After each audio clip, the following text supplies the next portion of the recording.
of the boardroom, laser pointer in hand, her voice polished and sweet as poison.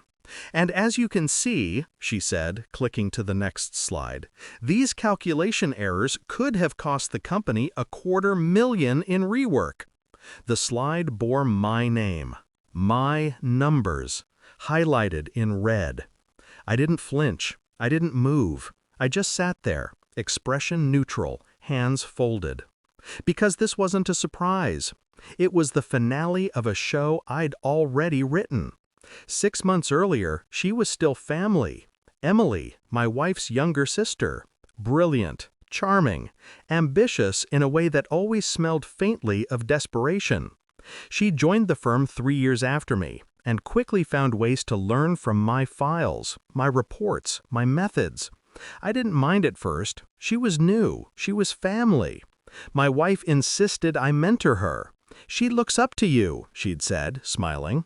I believed that, for a while. Then small things started disappearing. A design draft from my folder. My presentation deck mysteriously accessed at midnight. Notes I hadn't shared suddenly echoed in her independent reports. I confronted her once, subtly. She laughed it off. "Oh, come on, we share everything here, don't we?" I didn't respond, but I started saving copies. Quietly, hidden versions with slight, deliberate variations. A misplaced decimal here, a formula rewritten there. Identical on the surface, except for one microscopic difference. The difference between accuracy and failure. When the promotion list leaked, I saw her name on top. Mine wasn't there. I didn't rage. I didn't even tell my wife.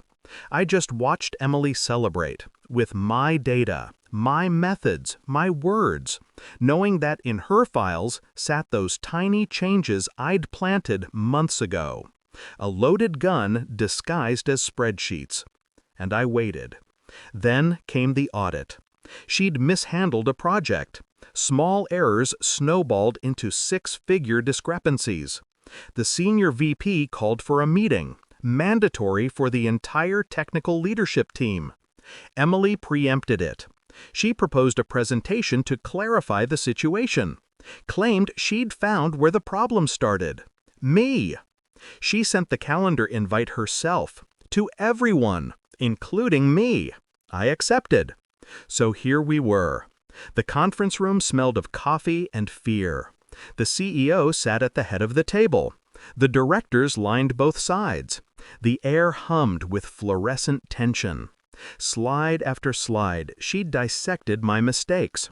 Her voice steady, almost triumphant. Each error she displayed came from files I'd shared with her. Each one traced back to the versions I'd modified on purpose. She didn't know it yet, but every red circle on her slides was a confession. When she reached the final slide, she smiled and turned toward me. "I just wanted transparency," she said. "We can't afford these oversights." I stood, calm, controlled. "May I ask one question?" The CEO gestured. "Go ahead." I looked straight at Emily. "Which version of the report did you use?" Silence. She blinked. "Excuse me?" I repeated slowly. "The version, file name, timestamp." Her eyes flickered. She didn't answer. I continued, voice even. "Because the version I submitted, verified, approved, and archived in the engineering database, does not contain a single one of those errors. The only files that do were accessed under your login." The projector light flickered across her face. Color drained. I turned toward the CEO. "If you'll check the metadata, you'll see edits made at 11:42 p.m. 3 days after I submitted the original. Not from my account."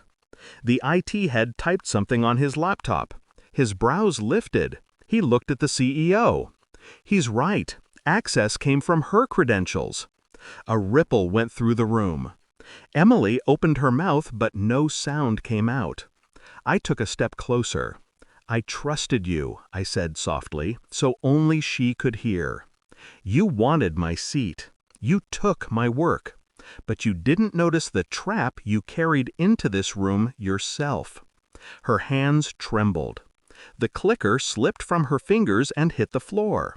The CEO ended the meeting early. Security escorted her out 20 minutes later.